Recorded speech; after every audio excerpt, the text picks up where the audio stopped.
does this remind you of? Wolf against Markkinen.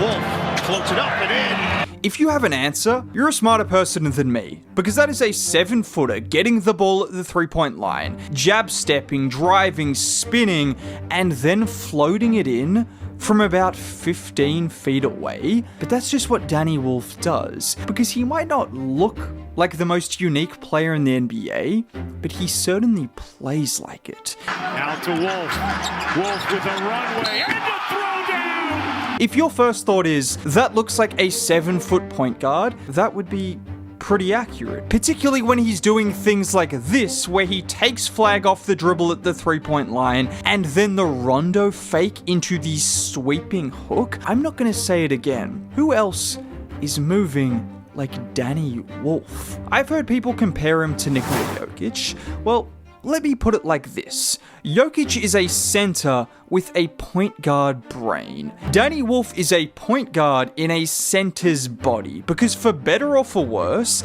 Danny Wolf does not play anything like a center. Even by modern NBA standards, he's unlike anything we've seen. Watch this finish right here. The spinning hook shot. We see that from other NBA centers, right? Guys like Jokic obviously love that shot. But what makes Danny Wolf so different is he started that play at the 3-point line. And it wasn't your typical center move where he just bullies his opponent. It was much more like a guard, using his foot speed and sleight of hand to get to where he wanted to on the floor. Or this time where he brings the ball up the floor. Look at Claxton set the screen for him, and Miles Turner is a mismatch, because watch Danny just cook him with the right to left crossover before attacking downhill and using his body smartly to finish at the rim. And if scoring against Miles Turner wasn't impressive enough,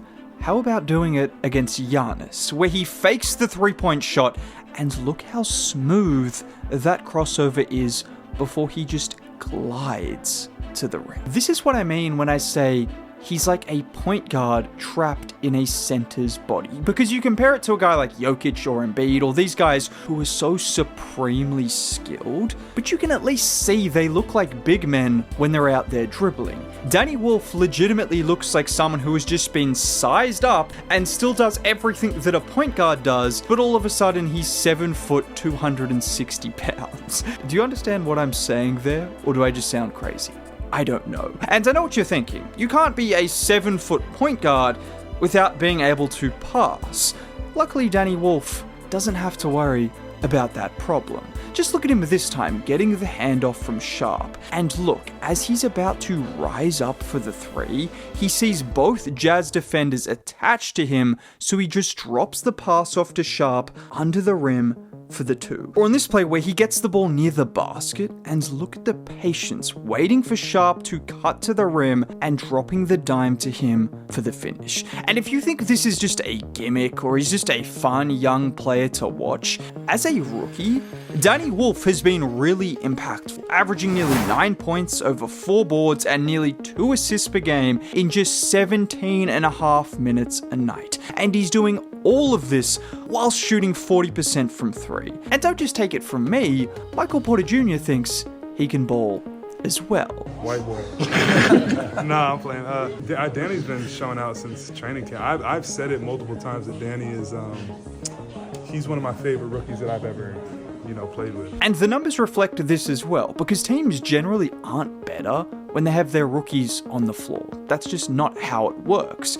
For Danny, that hasn't been the case, with the Nets nearly plus 15 points better with him on the floor. You can almost see a direct correlation between when the Nets started playing better and when Danny Wolf started getting more minutes. That's all I'm saying. All I'm saying is Danny Wolf MVP conversations, we won't be silenced about them. But on a serious note, I think right now what has helped him be so impactful is the 3-point shooting. I know, it's boring to talk about all of this and then come back to just the 3-point shot, but this really is huge for Danny's game, because it's fun having such a unique skill set, but you also have to question how that skill set will fit on a team. Teams aren't going to let him handle and control the offense if he can't consistently make his shots. And consistently knocking down threes is the first step in getting those minutes and those reps for him to develop as a player. And during his college career, he shot 35% from three and 65% from the line. Not great numbers, but you can see the fluidity, not just in how he moves, but how he shoots. He can relocate, he can hit step back jumpers.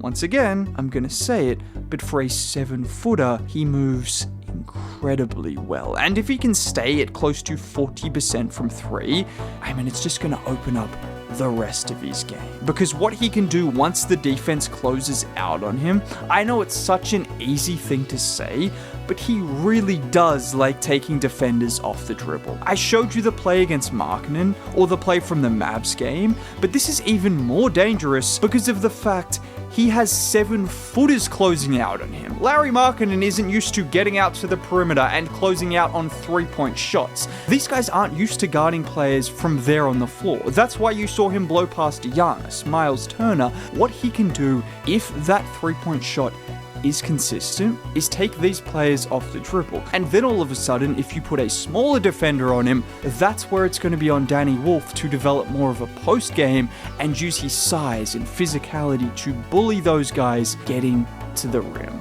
But a lot of this, boringly, starts with the 3-point shot. And when you talk about his skill, just in one of his recent games against the Mavs, in the span of just over a quarter, he made all of these plays. He starts by getting the ball at the 3-point line, drives into the paint, bumps off his defender, and it's the soft jumper. Then you saw the step back three, and to finish it off, the Rondo fake into the running hook shot.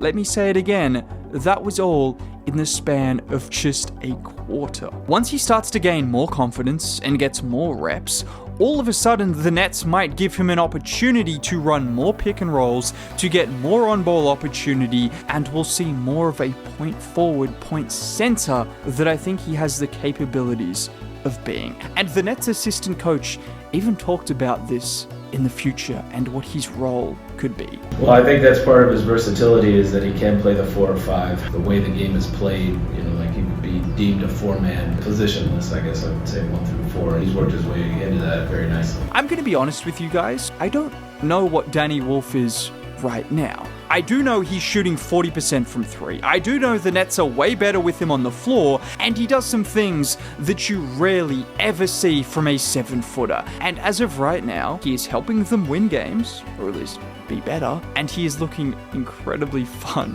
while doing it. That alone makes Danny Wolf one of the most intriguing players in this year's draft class. And if you want to hear me continue to talk about guys like Danny Wolf and the NBA in general, subscribe to the channel. It's free. Dropping a like would be cool. Have a great day. Bye.